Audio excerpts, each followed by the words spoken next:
everyone, and welcome to Completely Booked, the official podcast of the Jacksonville Public Library. I'm Amanda. And I'm Gabby. Today we are going to chat with Bruce Lipsky.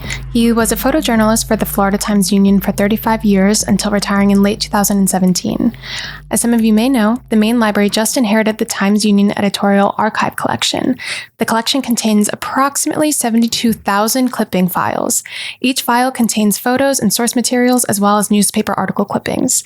And oftentimes, the source materials behind the articles that appeared in the paper provide far more detail and depth than what was actually published in the paper. Another huge portion of the collection consists of 35mm negatives that contain one file per day from the years 1979 to 2002.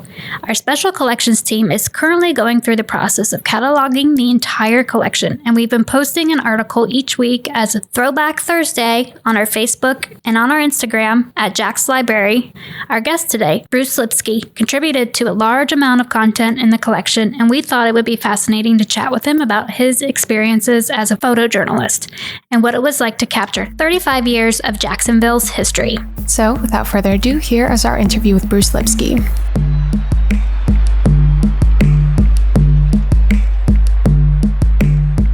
So thank you so much, Bruce Lipsky, for joining us today. Thank you for having me.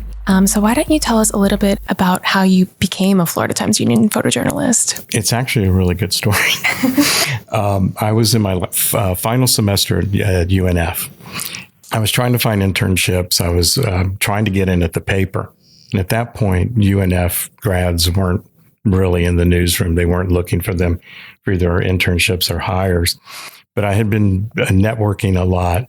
And I had, at that time, was working at a camera store, was working, like I said, my last semester. My wife's 7 months pregnant, and I'm doing freelance photography at motor races. So I had friends in sports, I had friends in photo. And so they knew me, and I was doing things here and there. So I get home late Friday night from working the camera store. My wife is like, she's all excited. I get home, so what's up? She goes, Rocco Morabito is in my intensive care unit. He had open heart surgery. And Rocco was the winner of the 1968 Pulitzer Prize for his Kiss of Life photo. Really famous photographer nationally, but particularly here. And I said, really? And just then the phone rings, and it's a photographer from the paper calling me. Guess what? And I said, I just heard.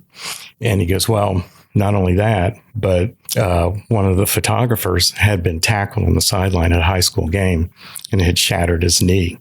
And they had lost 2 people on the staff in one day. And so everyone, he says, you got to call Ken Paik Monday morning. Well, Ken Paik is the assistant managing editor for News Illustration. So he had photo and layout and so forth are all under him, the art department. And Ken Paik had been my professor in photojournalism at UNF. I said, all right, I'll call Ken. And Ken's a very big, intimidating former Korean Marine that just, the string of profanities was amazing when you talked to him. But anyway, call Ken, hang up the phone. Phone rings again. It's somebody I know from sports. Did you hear? And I said, yeah, I just heard. And this went on till 1 o'clock in the morning. The phone kept ringing. So first thing Monday morning, I called Ken Paik at the paper. I said, Ken, this is Bruce. And I heard you're shorthanded. He goes, I'm not shorthanded, damn it. Be here at 2. And I was there for 35 years. Wow, what a story. Tell us a little bit about your photojournalism education and the most valuable pieces of advice you received. Mine was a little untraditional. There are several well-known photojournalism programs: University of Missouri at Columbia, Western Kentucky, University of Texas in Austin. Now the University of Florida has an excellent photojournalism program, well-known. I was at Florida, was not doing real well at school, and my girlfriend was at Florida State, and she went straight through and came home and said, now, we kind of agreed it was time to come home and get married. So I transferred to UNF, and it took a little while for me to figure out really what I wanted to do. I was still thinking news writing. That's what I had done in high school.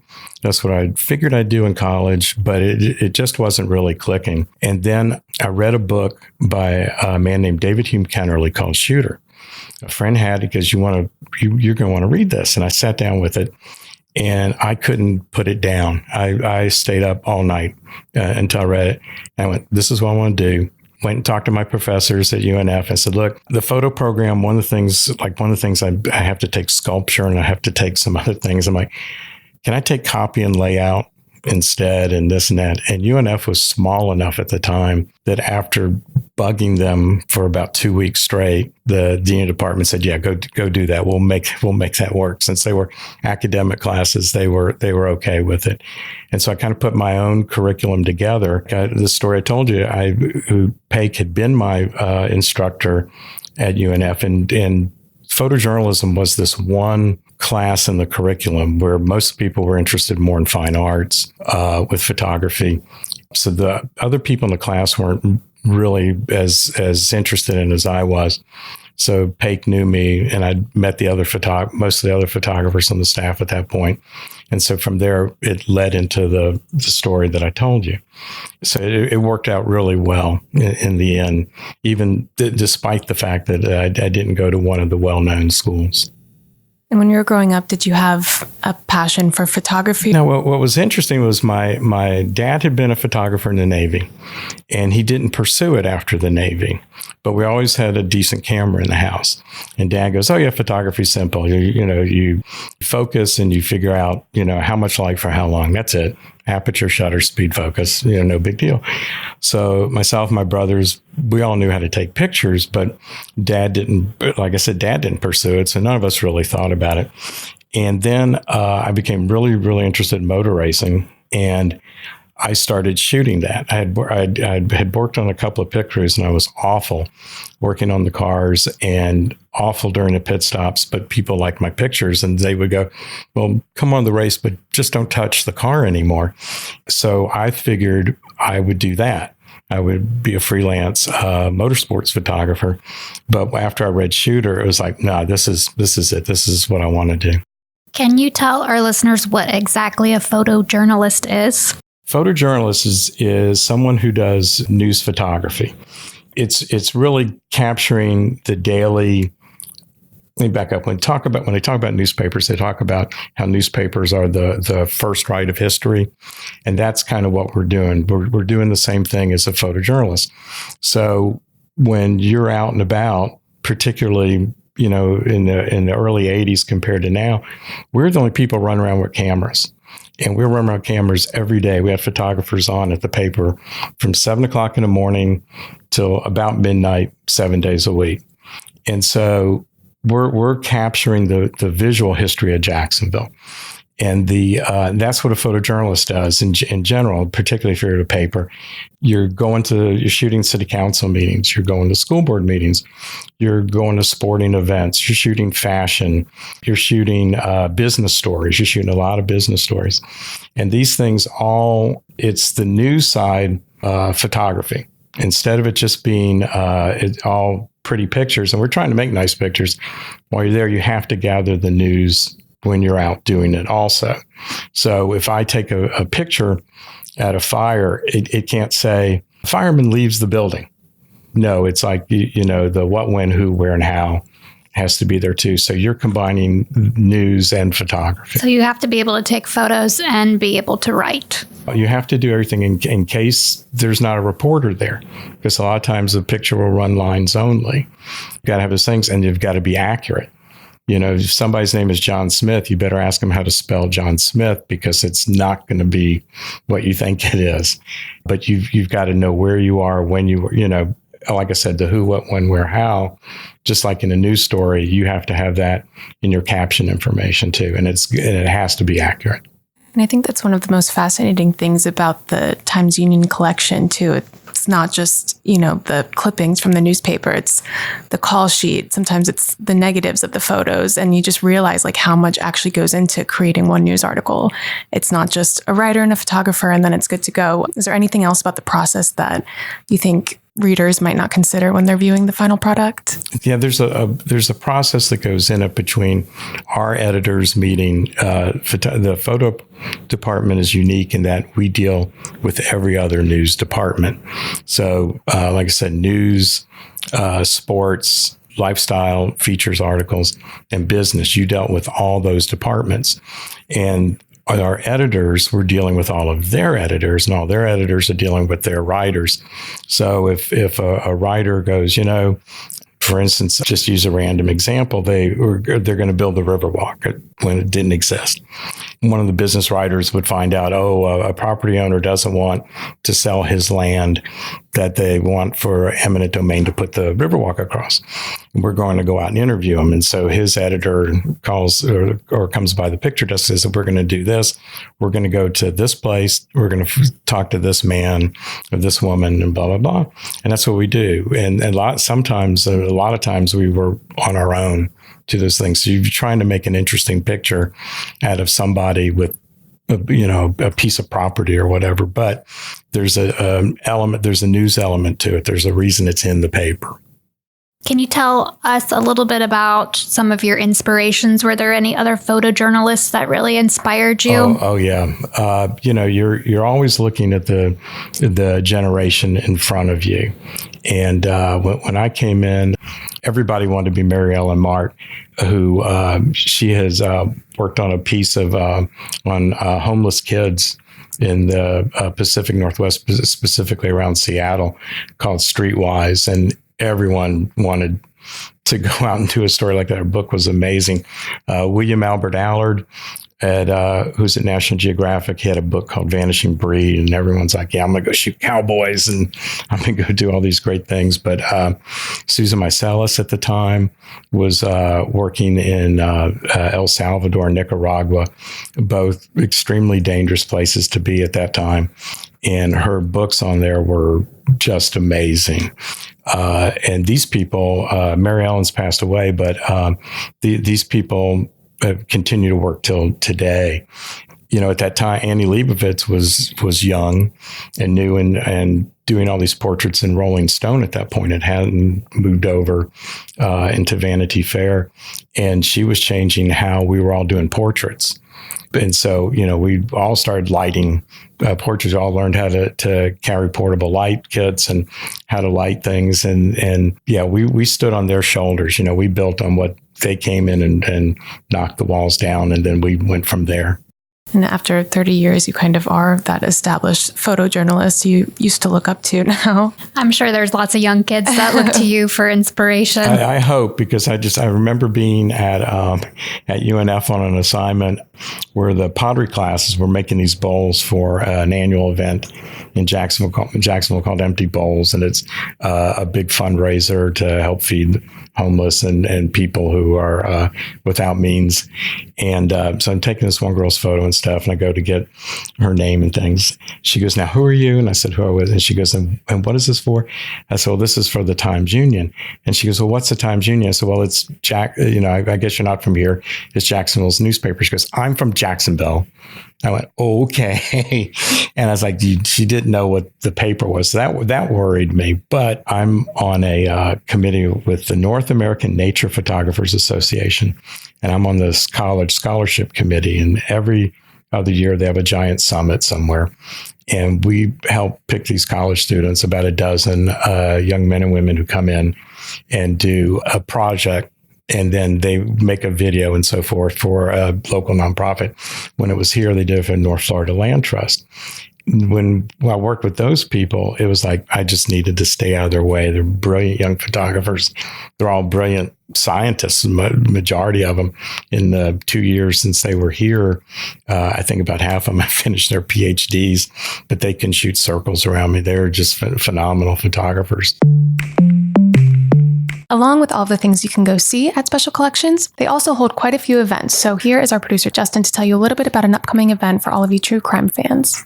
Yes, for those of you who frequent the Dewey Decimal Number 364 in your local library stacks, the Jacksonville Public Library will host a program called Last Words. This event will feature Bob Deckel, the attorney and former University of Florida law professor who served as the lead prosecutor in Ted Bundy's capital murder trial.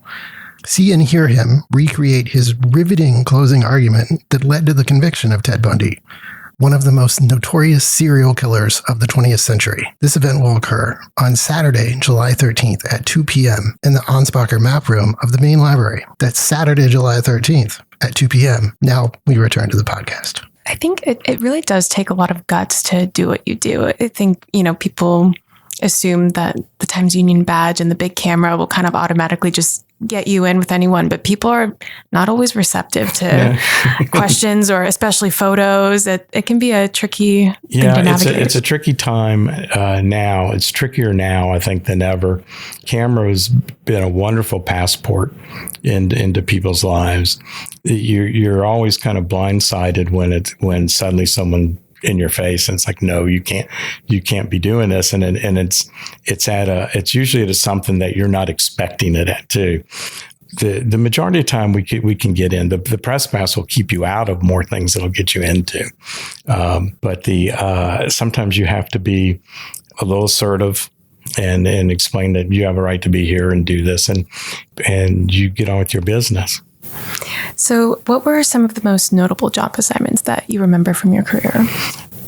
Boy, one of my favorites as photographers, we wanted to create a lot of our own content. This one year for Father's Day, I wanted to do a story on a dad's first Father's Day.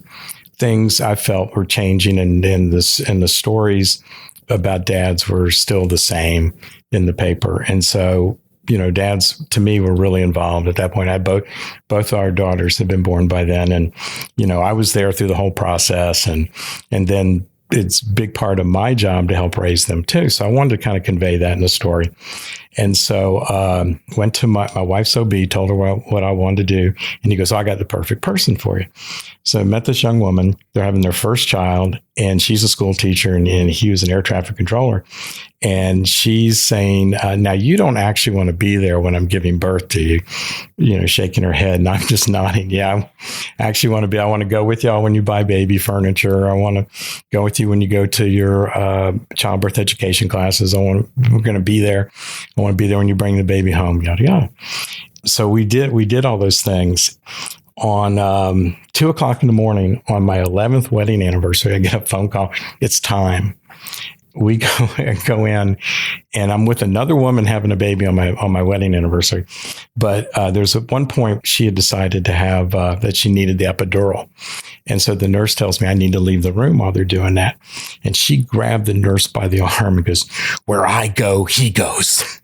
And so we had developed that relationship, and that always stayed with me. I always build those relationships, be with those people, and that carried me for a lot of years. That's a great story. And on that note, what were some of the hardest stories to report on? Hard stories. Every hurricane's hard. We would chase because hurricanes are always an imminent threat to our area. We used to chase them wherever. So when Hurricane Andrew, I was actually off on a camping trip, and I called in when I didn't know that Hurricane Andrew was coming. And I called in and said, look, I know I'm supposed to be on vacation for another few days, but I knew they'd be shipping people off to the hurricane. I said, if you want me to come in and help cover stuff, I will. And he goes, no, we're good. And about an hour later, they called and like, how soon can you leave? And I was like, I wasn't asking to go to the hurricane. I was saying to her, well, a reporter and I drove down to Miami and covered the hurricane, and we got up that next morning. We can't shoot anything at night, really. And the devastation in South Florida was amazing. Things I had never seen. And through a very rough day of shooting, and we were working out of, this reporter and I were working out of the Fort Lauderdale Sun Sentinel, and the other photographer and reporter team were working out of the Miami Herald. At the end of the day, transmit all our pictures in, and they go, okay, look, we got you on a flight 6 a.m. tomorrow morning. Turned around, flew out to New Orleans from there, and covered Andrew hitting again. And so that'll wear you out. Doing the same hurricane and getting 2 landfalls in 3 days, that'll wear you out really fast. Oh yeah, definitely. Yeah, but it's hard to see the destruction. It's hard to see where people have lost everything, but you carry on. And then in my last year of the paper, we probably had the worst hurricane that we've ever had here in Irma. I mean, I've never seen 5 feet of standing water in San Marco before, or the statue in Memorial Park virtually underwater. So it was quite devastating to see that here. And now, instead of covering people you don't know in another part of the state or another part of the country, now you're covering your neighbors, your friends and neighbors, and that was very difficult. And Bruce, how do you think the whole realm of journalism has changed with everybody has a phone in their pocket at all time? How did that kind of alter your role as a photojournalist? Well, besides everybody holding up in my way when I'm trying to take pictures, it's changed. It's changed everything. When I first started the paper, your assignments, and you'll see on the back of the prints that you have, or the assignment sheets that are attached to negatives, that'd be marked color or black and white. And a lot of assignments were just black and white. Sometimes they're marked both. And so you carried a camera with color and a camera with black and white. You'd go out on assignment, and let's say it was an assignment in the evening on deadline for tomorrow morning's paper, and you had a 10 o'clock deadline. Well, you had to, and this is one of the biggest differences, well, it's going to take me a half hour drive back to the paper. So that's 9:30. It's going to take me 45 minutes to run my color film. So they're backing up. So you're backing up and you're thinking, okay, I've got 15 minutes to shoot once this thing starts. Now you go and you shoot right up to the last second, and you've got your laptop with you, and you download it, you make a quick edit, you crop, you caption, and you transmit the picture in.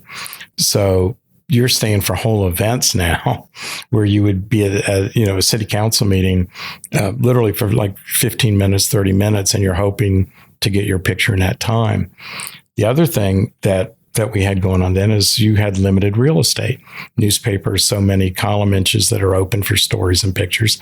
So you had to try to get it in one picture because you didn't know if there was room for a second picture or for a picture package. Now, yeah, there's one picture in the paper, or maybe there's only one picture with the story on the internet, but then you can do a photo gallery. So you go shoot a football game, even a high school football game on a Friday night, and there's one picture in the paper, but they're expecting to have 20 pictures online. So we can do more. You could do more quicker, but there was a long transformation in there. The other thing that's different now is social media. There was no social media then. And so when you shoot things at you're an event, or let's say you're at a protest, you're trying to get the pictures for the paper and you're trying to get pictures for the internet, but you need to get stuff up on Facebook, you need to get stuff up on Instagram, you need to get stuff on Twitter also. So you're not just shooting with your cameras, you're shooting with your phone too. And where they may or may not want video for the internet, you definitely may want some video for Instagram. You've already mentioned a whole bunch of books for our listeners, but do you have any tips or book recommendations to get started being a photojournalist? Boy, there's so much. First off, one of the greatest things to do now is to be listening to podcasts. And there are wonderful podcasts. My favorite is one called The Candid Frame. The young man that does it, whatever type of photography the photographer does, he is totally interested in that for that podcast. And so they don't talk disparaging about other types of photographers or other types of photography. And they talk about that, and they don't talk about gear a lot. A lot of people they're very much into talking about what type of camera, what kind of lens, what kind of flash, how are you using Photoshop, how are you using Lightroom. You want to learn from people, from their experiences and what they're doing and those kinds of influences. Right now, the crop of young photographers out there that are so good, Lindsay Addario, her book is phenomenal. She has a biography type book out right now that's fantastic, but she also has a new photo book that's been out within the last year or so. Some of the people I mentioned now, that there's anthologies of the lifetime of their work. William Albert Allard, David Hume Kennerly has several books at this point, including a whole book of Instagram photos, iPhone photos. Mary Ellen Mark, her work is still out there to be seen. It's still really influential. I'm trying to think. I've bought so many books in the last year. or so. Depending on what you're interested in, there's going to be a kind of book out there for you. But the other thing is, don't always get caught up in photography books. A lot of the photographers I worked with for years and years are voracious readers, and they read on subjects they're interested in. If they're interested in the Middle East, they're reading about that because they want to go to the Middle East and they want to do a story, or they want to do a story locally. You always want to localize a national or an international story. And so people who are interested in that are in tune with what's going on locally. We have lots of photographers who are interested in Cuba. And so they're always staying up with what's going on in Cuba by reading other books and publications. So don't always just read about photography, particularly if you want to be a photojournalist, and make sure you're reading the paper. Have you kept all of your work over the years, or is there a method of how you store everything? They've got everything. That you've got everything actually now. That's part of the deal you make with the devil when you work as a staff photographer. They own your work. Wow. And so they have everything from when it was negatives through when it was digital. I have lots of copies of things, but my archives are a mess. But now, if you're a young photographer now, you need to be in control of your archive and make sure that you're backing everything up on hard drives and on the cloud, and back it up 3 different ways. But yeah, you've got all my work. What do you think the importance of preserving the Times-Union archive is? That really has to be the single best visual history of Jacksonville, particularly for our period. When we were doing it, we didn't realize that I think this was the golden age of photojournalism. When you're looking to about 1980, really from that 20 years, from about 1980 to 2000, we had the budgets to do things, and we did. And you've got a visual archive of how this town changed, how things look. And we had so many people at one time out on the street doing it. And these things, whether it was just simple things where somebody opened a cupcake shop, to hurricanes or the Super Bowl or the Florida-Georgia game. It's probably the best archive of the Florida-Georgia game there is. And we didn't just shoot the game. You shoot the game, you shoot what's going on outside.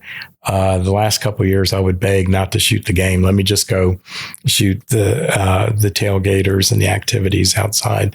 Let me shoot the things around the game instead of shooting the game. I'd shot it a lot. Let somebody else shoot the game. But it is so important that has been taken care of, and it's somewhere that eventually, I guess, will be able to be accessed. What I'd love to see is if people are doing academic studies of towns, of the town, of certain parts of either, neighborhoods or certain parts of the history of Jacksonville, that they would go through there and find pictures for their books, because I think it is the single best visual history of Jacksonville. And our special collections department is going through and cataloging everything right now, which is quite a process, because it's impossible to have a scope of exactly what's in there and how to find a very specific topic, but they stumble upon new things every day. And it really is so cool, because it's so much more than just what was printed in the article too. On the call sheet, it'll have the summary of the story. So kind of the annotated version of what was actually printed. And it's fascinating that we've held on to all of those. What's fun with it is for me, when I see things, sometimes the pictures were not used really well in the paper. Maybe it was used very small or cropped badly, or it reproduced poorly. And that'll be my last memory of the picture before, the negatives and the pictures went away. And then you see a print and you go, well, that's a lot better than I remember. That's a lot more interesting picture. There's a lot of interesting things in there, because you got to imagine, we used to do, we hated it, but we used to shoot the cook of the week for the Jacksonville Journal. So you're going to people's kitchens and they're cooking a lot of dishes with cream of mushroom soup. Seemed to be a thing every week. But then you have every presidential visit is on there, going back as far as the presidents came to town. and you see how things change and access to the president's changed and how the stagecraft changed. I think there's a picture of President Eisenhower, open Cadillac convertible coming through town. And then if you fast forward 30, 40 years, I figure I photographed. You don't ever say shot the president. You say photographed the president, George H.W. Bush. And he came into a airplane hangar, a very limited audience, invited audience. And then Air Force One is behind him as a prop, whereas before people are like right up to the car. And so you can see how things have changed over time. Like I said, including the stagecraft. Throughout your whole photojournalism career, it seems like you have to travel a lot with a camera. So do you have a favorite camera, one that became like your baby? I had one that was stolen that I was upset about. I used to call Pee-wee because I had in the old days on the back of the camera was a door. There wasn't a LCD screen. So you had on that door a little holder for the film box, the tab off of it, because you had to see if you're carrying multiple cameras. I may have a Tri-X, a 400, back then ASA, black and white film in one camera, and a 64 ASA slide film in the other camera. But it was interesting as things changed. In the beginning at the paper, we were, when I got there, I think we were always shot Nikon. A couple of guys shot Canon. I was happy with that. And camera we used for a very long time were Nikon F3s. And I always felt like if somebody came up to me and tried to take my camera or stop me, I could whack them with that camera. It was such a heavy piece of metal. By the end, their cameras were much bigger, actually. The Nikon D2Xs or D3Xs or whatever were big, but they're lighter, titanium and plastic. And if you hit somebody with the camera, it's going to burst into a million pieces. But I have on my Nikons through the years. Most of them don't work at this point. They've been literally used to death. But don't have a real favorite. Trying to think, there's got to be a favorite one in there somewhere. I still have my first camera, my first SLR, which was a Minolta SRT 101. I think you can find those for $5 in thrift shops now. And that was like $300 back then, which was a lot of money. But it's so small and simple compared to what we ended up with. And since you've retired, have you really put the camera down, or do you still continue to take pictures every day? I'm trying to figure what I want to do. They're around, just got back from Yellowstone, and I shot a lot in Yellowstone. I also found out how dirty my sensors were when I was trying to process some of the things from just sitting around. They got dirty. Trying to figure what I want to do. They're sitting around a lot more than they should. They're getting dusty where they never had time to get dusty. They had a lot of time to get dirty, but they were, always in the car, always going somewhere. We used to laugh. My daughters are both school teachers. People always talk about how well behaved your daughters are. And I said, well, they never knew where dad was going to show up, and he had cameras. And so, it was like, we were always out there, always. Even I remember when we bought Jesse stroller, I wanted a stroller that had a place for my camera bag in the back. If we were going somewhere, we we're going to stick that bag in there too. I forget what the question was. I'm sorry. Do you still take photos every day? Oh yeah, I do probably a lot more with my phone right now, like everyone else does. Everything's ready to go. Everything's charged up. Like I said, they're a mess, but they're ready to go. And looking back on your career, what do you think the most gratifying part of being a photojournalist is? It's funny when you get into it, you so want to be a photographer. And it's one of the few fields where you get to shoot every day. If you're a commercial photographer, you're spending a lot of time trying to get clients and customers and doing the business part. If you're a wedding photographer, it's the same thing. You're shooting on Saturdays and Sundays. You're doing a lot of film processing during the week. You're meeting with clients and so forth. But as a photojournalist at a newspaper, you're shooting 5, 6, 7 days a week. And at first you think that's what you want to do. But in the end, it's the people you meet. It's really interesting. And it's been the hardest part about not being at the paper every day is not meeting someone new. You think it's going to be really neat. You're going to shoot this celebrity or that celebrity. But celebrities aren't a lot of fun to shoot. When you get to go up on the drawbridge and shoot the guy that works the bridge, or you meet had it at NAS. There was a change of command ceremony for regional command, the Navy command. Well, the admiral was a woman who was barely 5 feet tall. I doubt she was 5 feet tall. And she was the most interesting person and dynamic. I mean, you shook her hand and you just like felt the electricity. And so it's like just the people you get to meet, the things, all the behind the scenes things you go to. When you go to out on the west side, I forget exactly where it is, where they make bottles for Budweiser, and you're watching molten glass fly by you at 100 miles an hour. That becomes, glass bottles and stuff. That's a lot of fun to do all that. Seems like a really fascinating career. It can be. There's some boring stuff. You sit in the courthouse a lot. You sit in city council meetings a lot. You sit in school board meetings a lot. But there's a lot of stuff to balance it out. Well, thank you so much for joining us today, Bruce. We really appreciate you kind of opening up your experiences. Yeah, and I look forward to see what you do in the future. Well, thank you.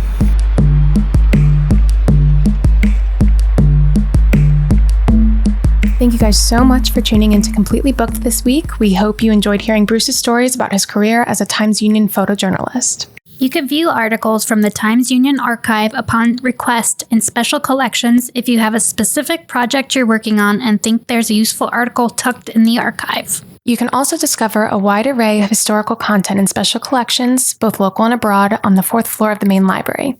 And there are plenty of books on journalism and photography in the library if you're interested in learning more about those subjects. Tune in to Completely Booked next week. We sit down with Sean Norton, manager of the Bill Brinton Murray Hill branch, to kick off Graphic Novels Month. He gives us his personal recommendations and tells us about the process that goes into creating a graphic novel. Until next time, I'm Gabby. And I'm Amanda. Bye, guys.